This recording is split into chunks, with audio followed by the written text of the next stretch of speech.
Hey folks, good afternoon. I wanted to make a video. I got inspired a little bit, as I'm wrapping up the series I did on Foundry. I don't knows any more blood to get from that stone. I wanted to, well, I guess like I said, I got inspired.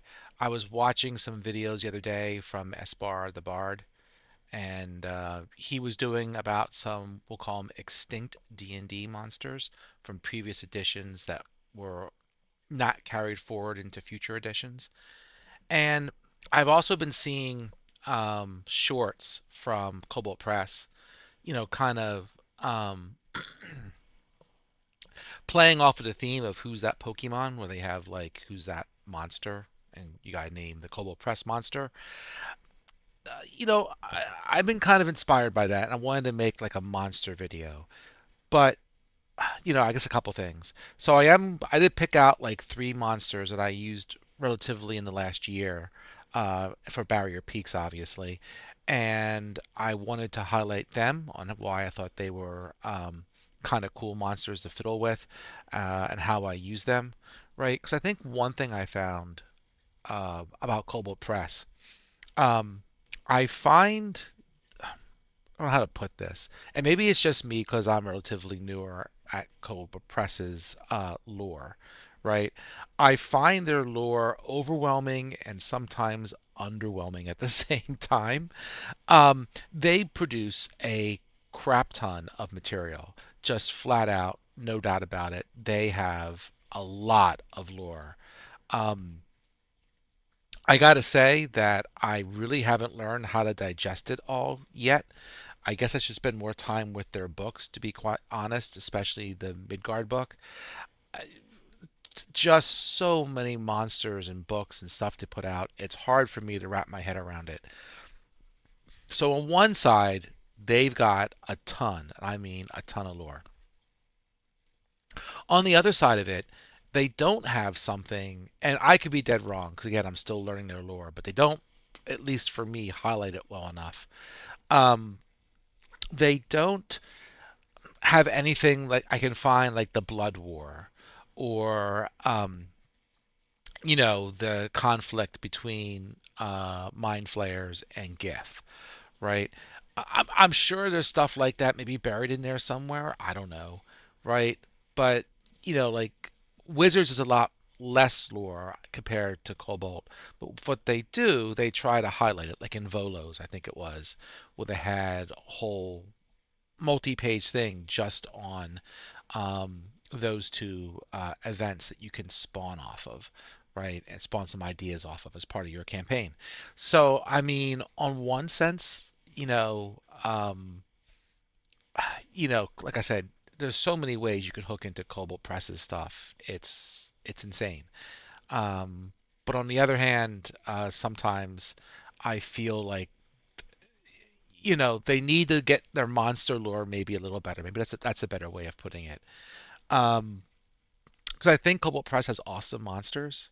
Definitely better than anything that really WotC is putting out, for example. But their stories don't highlight it, and to me, that's a way that you can really make um, your monsters get more popular is by having them be part of cool stories. A lot of Cobalt Press stories are like $5 short adventures, which I get why they do that, but that also doesn't do justice on highlighting like a special monster as a boss or something like that, right? Now, maybe Labyrinth is going to fix some of that. I don't know.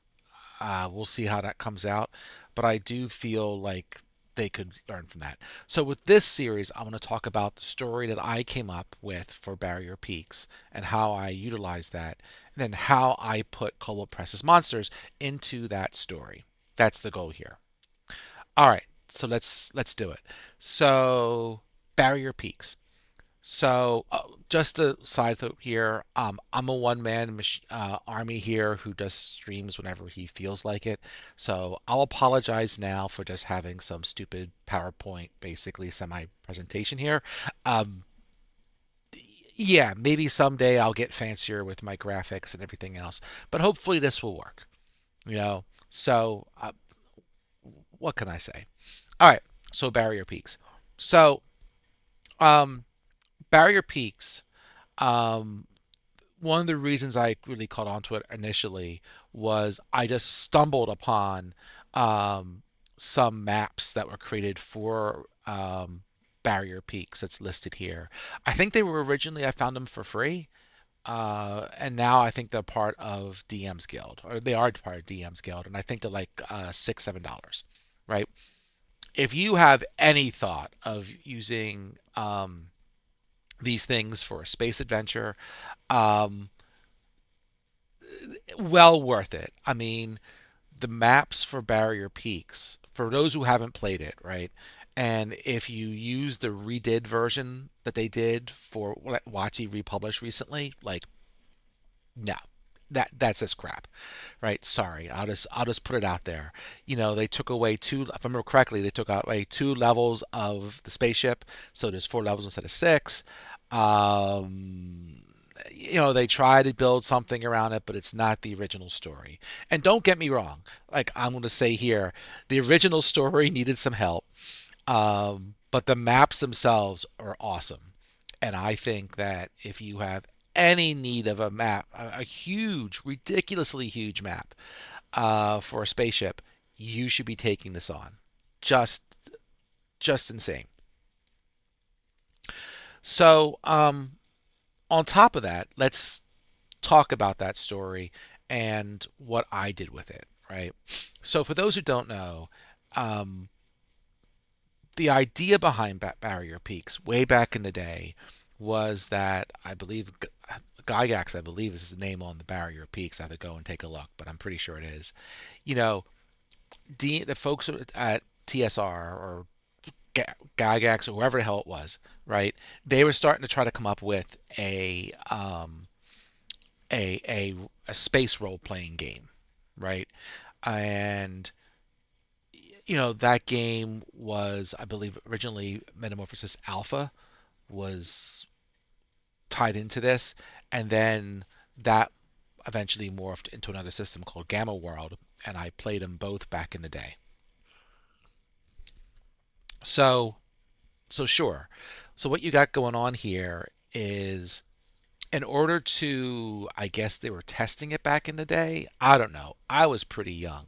So they basically had a spaceship crash into Greyhawk, the D&D universe at the time, and tested out some spaceship things in D&D 1E. Okay? So I guess you could have gone with the same story, but it didn't feel right, right? At least not for me. And one of the issues that you really had with the original module, in my opinion, is the fact that it was in 1E, and because D&D was relatively new, you did not have the absolutely huge number of monsters that you could draw in on D&D today from its multiple editions. If you want to steal something from Pathfinders, Starfinder, uh, Kobold Press, like take your pick. There were so many monsters out there in the world, in the role playing world, that you can get ideas from. You didn't have that back in the 1E day. It was D&D, and for the most part, that was it, right? And all you had, for the most part, was like the original monster manual. I don't know if Fiend Folio was quite out yet, but that was relative. That was really new if it was. I don't think it was. Um, so when you boil that down, the monsters you had in the spaceship originally really didn't fit well with the rest of the theme. They had to make up some new monsters, like veggie pygmies and stuff like that. They're in here, and so forth, right? So some fit, a lot didn't. You had some strange stuff in that spaceship that just, I guess, wandered in after it crashed, and then you stumble upon it, right? So it really felt like it needed to be rethemed story wise and in some sort of way. And in that sense, I agree that with what Wizards did, I just think they didn't do a very good job staying true and, removing 1/3 of the dungeon, in my opinion, is a violation. I'll just leave it at that. So this is a real opportunity to use other monsters, in this case Kobold Press, to kind of fill out this dungeon. This dungeon's kind of in air quotes, but you get the idea. Um, so the story I came up with was I made this story kind of a prequel. My idea for this story was this spaceship was out in the astral plane. It had lost contact with other astral communities, we'll say, um, and some adventurers were sent out to go and find out what happened. Right. Um, in the end, you're going to find out that uh, the denizens of the ship were pretty much wiped out by some disease, which is spoilers, um, kind of similar to what happened in the original module. And some mind flayers moved in, and these mind flayers had captured a dragon. There's an elder brain on board, and they're going to have to go and, you know, they don't know it yet, but basically defeat the elder brain. And I know I'm going on about the story quite a bit, but I think it's important for some of the other monsters, right, when I get into them. So I'll finish up. I'll wrap this up. Um, what really made this fun to a certain degree, once I decided that the adventurers had gotten close enough to the flares and that the elder brain was really going to intervene and start, you know, moving against them, the elder brain can really sense creatures that are unprotected, and this was a huge map.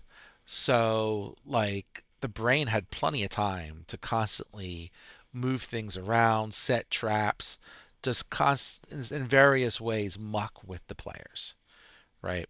Until such time I decided to give them some way of protecting themselves against the flares. Some of them had protection, they had spells that could do it, but not enough to protect the whole group. So, so yeah, so that was the idea behind the story. Go to stop an elder brain taking over a dragon, and good luck with that. So let's take a look at the monsters I had to tie into these stories that I took from Kobold Press, and like I said, I'm going to focus on three of them. So one of them is this guy. This is a stellar Rorqual. I'll go with that. Rorqual. Okay. Basically, it's a space whale, right? So if you're familiar with some of the Star Wars animated series, they had space whales, and this is basically a space whale. So this is a cool way to basically have your characters move around, whether it's to the astral, the ethereal, if you're using Cobalt Press, Lore, the Void, etc. A way to move around between the planes that's different than just having a space boat, right? Which kind of looks like a boat, kind of pseudo futuristic. This allows you to move around with this creature. So, yeah, I thought it was a neat idea. I think the thing looked cool. I think it was something different than just having a glorified boat in space. Um, the creature has its own ways of attacking, so you don't have to worry so much about having, you know, um, players, man some sort of space catapult or, whatever it might be, ballista, take your pick. Um, yeah, there's not too much to say here. This is in Tome of Beast 2, and I just thought it was a cool idea and it looks cool. So I would recommend, if you never saw this guy before, someone needs a neat way to travel among the planes, go for it. I just kind of want to point this guy out. Um, the next one I want to point out is this guy, uh, Ahu-Nixta. We'll go with it. Um, when I read this guy, he just reminds me of dialects, right? Now, he doesn't look like a dialect, but at a 20,000 foot level, similar in the fact that Basically, this is some squishy creature who has built a metal shell around him to go and protect himself and cause havoc, which is basically a dialect. I don't think their backstory has ever been fleshed out. Um, I guess they leave it up to the DMs right now. But to me, this is a creature that you know I would be trying to write more stuff on. I think in one of the books, I have to go back and take a look, and I think they have more different versions of him, and that's where like, I was going with this to a certain extent. Is if this is a creature who's building his armor, you can homebrew a whole bunch of different things for this guy, right? And the attacks that he has and so forth, you can make all kinds of weird stuff to arm these guys with. So in that sense, it's you could really have some creative fun with this. Um, I'll also kind of add that in the story here, and that's what I was kind of leaning into. In the adventure, is the group came up with these guys and came upon these guys in one of the levels, and this guy was a group of these guys was basically salvaging from the ship, trying to see what cool things they could find, taking some of the metals, the paneling, any other weapons they could find to try and take back, and then maybe merge it with their armor, reproduce it, whatever it might be, right? So that's why these guys were on the spaceship, and yeah, I mean, this is something that you could really lean into on adventures. I'd be curious because I know that Starfinder 2, which I definitely have an interest in buying when it comes out for Foundry. Um, Maybe even before then, but I'll probably wait until the Foundry comes out, and then I'll grab all the books, or I don't know, maybe I'll grab them sooner. It depends. So, but yeah, this is someone you could definitely use on a system like Starfinder, or use a similar idea. So definitely looks alien in origin, and you could do a whole bunch of things with this. And to be honest, I think these guys are only a CR3, but it doesn't matter because they look badass. And if you're looking for someone to take caution in fighting, I'm sure the players kind of thought twice before they went after these guys, but they eventually did. So it's in the Creature Codex. I believe they've created some other versions of this, in one of the other books, but I don't remember which one, and I guess I could look it up on Kobold Press search engine for their monsters. But yeah, take a look at this guy. He's definitely something that you can play with. And again, this is I think a CR3, so this is something you could throw at even lower level characters and have some fun with. So the last one, just to wrap it up, is this guy, uh, Xhkarsh. We'll go with it. Um, so this guy definitely looks like some sort of space bug, right? Um, and he's, if you look in the lore that they have in Tome of Beasts for this guy, they do kind of wanderers a little bit, and they do kind of have that celestial. Well, it's not aberration, I believe, but they do feel alien, and they sound alien wanderers when you read about it a little bit in the book. Um, these guys were actually on the character side. So in the store, well, the enemy of my enemy is your friend, right? So while these flares were on the ship, right, you had a number of other factions on the ship as well. If you're gonna have a Lithid, you got to have some Gith, right? So there was some Gith wandering the ship who knew the mind flayers were on board, and they were looking to hunt them down and you know take them out as well. So when the players met up with the Gith, they the idea the Gith was going to do was it sent the players on their way through the ship, and since the players were unprotected and the Gith, who was kind of expert in handling flares, they were protected. They were basically a bunch of decoys for the Gith. So while the players were stomping around, distracting the mind flare and having them, screw around with the players, the Gith could move in protected, being, some sort of mind protection to make sure they didn't know they were there, and they could sneak through deeper levels. So that was the first part. When we got towards the end and the Gith had made their way downstairs and the players had as well, they ended up meeting up again. And then the Gith gave them certain protections so that they could work together for the final blow against the Elder Brain. But, you know, until then, they were a great distraction for them. These guys were doing something similar. So these guys also had found out about the mind flayers on the ship, and they also had a they wanted them out of the area as well, right? No one wants an elder brain dragon wandering around, you know, their little area.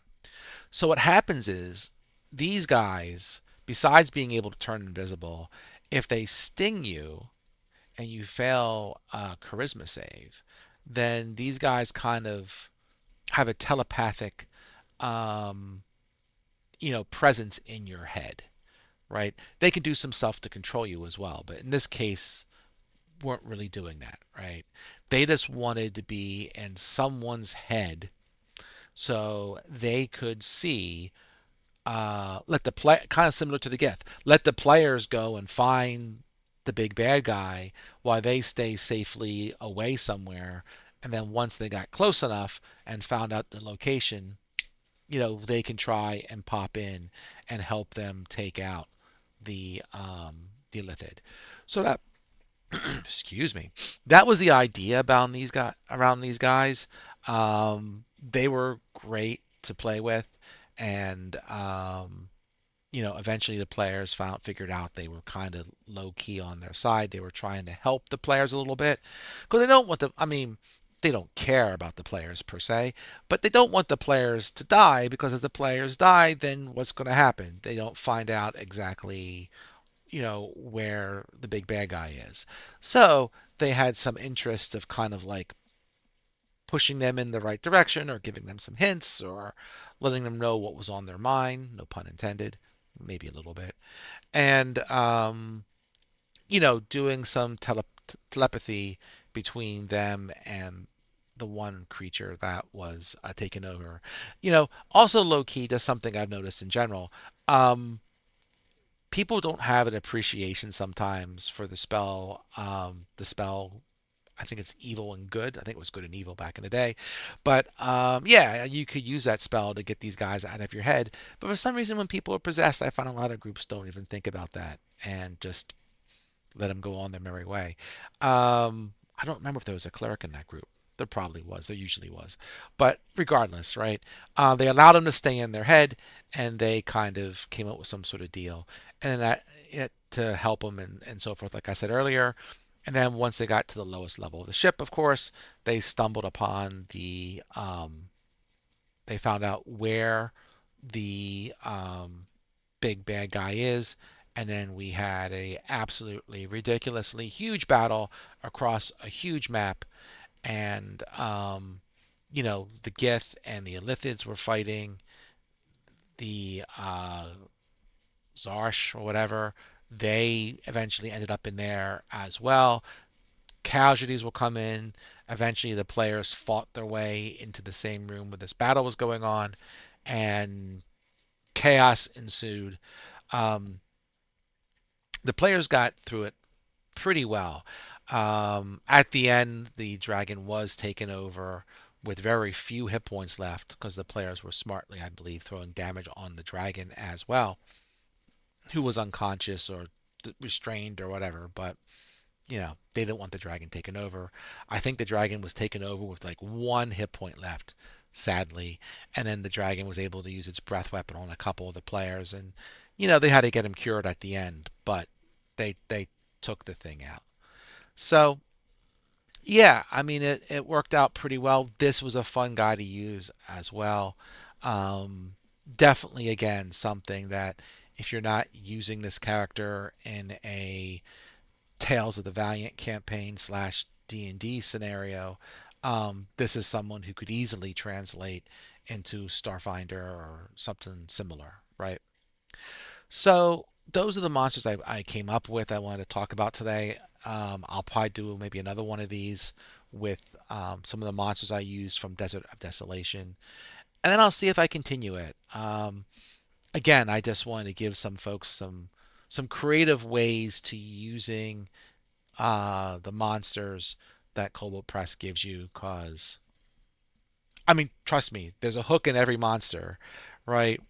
But I just would like to see um, some more of the tales of these monsters and having them interact and coming up with cool stories that highlight some of these monsters in their adventures.